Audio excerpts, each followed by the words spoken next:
आइए आज हम एक रियल लाइफ स्टोरी के साथ शुरू करते हैं। ऑफिस के दो दोस्त राकेश और प्रकाश डिस्कशन कर रहे थे। राकेश ने कहा कि वह हर महीने की 5 तारीख को एसआईपी के थ्रू म्यूचुअल फंड्स में इन्वेस्ट करता है, क्योंकि उसकी सैलरी हर महीने की 2 तारीख को क्रेडिट होती है। उसने कहा कि वो चाहता है कि उसके खाते से एसआईपी अमाउंट जितना जल्द पॉसिबल हो डिडक्ट हो जाए, ताकि उसे पता चले कि वह दूसरी चीजों पर कितना खर्च कर सकता है। लेकिन प्रकाश की सोच अलग थी। उसने कहा कि उसने 15 तारीख को एसआईपी डेट तय रखी है, क्योंकि वह नहीं चाहता कि उसके खाते से इतनी जल्दी पैसा निकल जाए। उसने बताया कि ये उसे एक फील गुड फैक्टर देता है। जब वो दोनों बातचीत कर रहे थे तो उनके मैनेजर दीपक ने उनकी बात सुन ली और कहा कि वो दोनों ही गलत कर रहे हैं। उसने कहा कि उसके एक रिलेटिव ने उन्हें महीने के लास्ट वीक में इन्वेस्ट करने को कहा था, क्योंकि उस दौरान मार्केट में फ्यूचर एंड ऑप्शन सेटलमेंट्स की वजह से काफी वॉलेटिलिटी होती है। उसने कहा कि इससे उन्हें एसआईपी से काफी ज्यादा रिटर्न्स कमाने का मौका मिलेगा। इसलिए दीपक ने अपने बैंक को हर महीने की 27 तारीख को एसआईपी अमाउंट डिडक्ट करने का स्टैंडिंग इंस्ट्रक्शन दिया है। अब राकेश और प्रकाश कंफ्यूजन में पड़ गए। 27 तारीख उनके लिए एक ऑड डेट है। वो थोड़े चिंतित भी हो गए। क्या होगा अगर वो सिर्फ इसलिए कम रिटर्न्स अर्न कर रहे हैं क्योंकि वो गलत तारीख पर एसआईपी के जरिए इन्वेस्ट कर रहे हैं।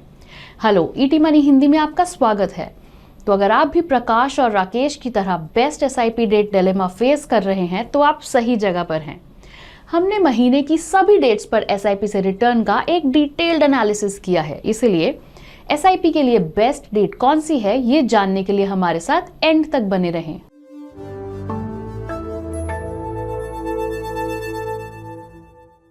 तो आइए कुछ बेसिक्स पर गौर करें। तो एक सिस्टमैटिक इन्वेस्टमेंट प्लान किसी म्यूचुअल फंड में पीरियोडिकली, जैसे कि मंथली, एक स्पेसिफिक अमाउंट इन्वेस्ट करने का एक मेथड है। यह अमाउंट आपके बैंक से ऑटोमेटिकली डिडक्ट हो जाता है और सिलेक्टेड स्कीम में इन्वेस्ट हो जाता है। एसआईपीज़ के बारे में ज़्यादा जानने के लिए आप हमारे दूसरे वीडियो देख सकते हैं, लिंक डिस्क्रिप्शन में मेंशन है। अब जल्दी से आज के टॉपिक पर आते हैं, the best SIP date to earn higher returns. इसके लिए हमने जून 2013 और जून 2023 के बीच 10 साल का एसआईपी रिटर्न को कैलकुलेट किया। हमें महीने की अलग अलग डेट्स पर रिटर्न्स ढूंढे। हमने एनालिसिस में large cap, mid cap and small caps के लिए ऐसा किया है। तो अपनी स्क्रीन पर एसआईपी रिटर्न्स पर एक नजर डालें। मान लीजिए कि आप इंडिया की 50 लार्जेस्ट कंपनीज यानी निफ्टी 50 टीआरआई में 10 साल के लिए एसआईपी के थ्रू इन्वेस्ट करते हैं। अलग अलग डेट्स पर शुरू किए गए एसआईपी रिटर्न्स पर गौर करें। सबसे ज्यादा रिटर्न 13.88% रहा और सबसे कम रिटर्न 13.78% रहा। यह सिर्फ 0.09% का डिफरेंस है। इसका मतलब है कि 10 साल के लिए 1000 रुपए की एसआईपी पर फाइनल कॉपस में सिर्फ 1000 रुपए का डिफरेंस आएगा।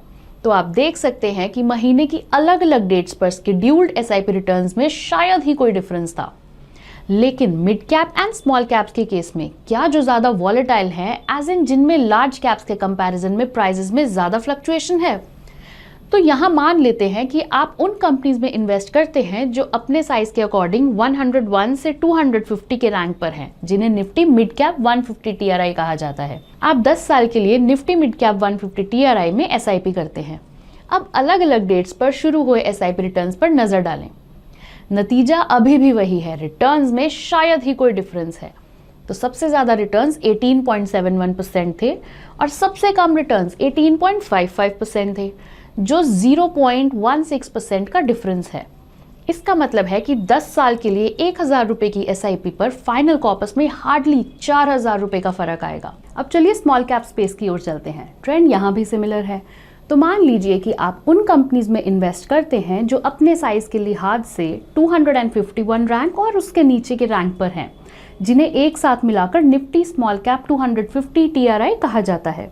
तो यहाँ सबसे ज्यादा और सबसे कम रिटर्न के बीच में डिफरेंस हार्डली 0.17% का था। 10 साल के लिए 1000 रुपीज एसआईपी पर यह सिर्फ 3000 रुपए का एक बहुत ही मामूली सा डिफरेंस है।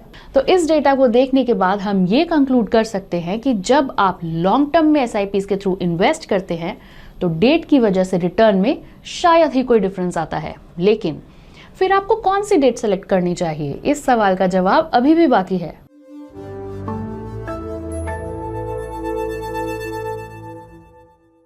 इसका सिंपल आंसर है अपनी कन्वीनियंस के अकॉर्डिंग कोई भी डेट चुन लें।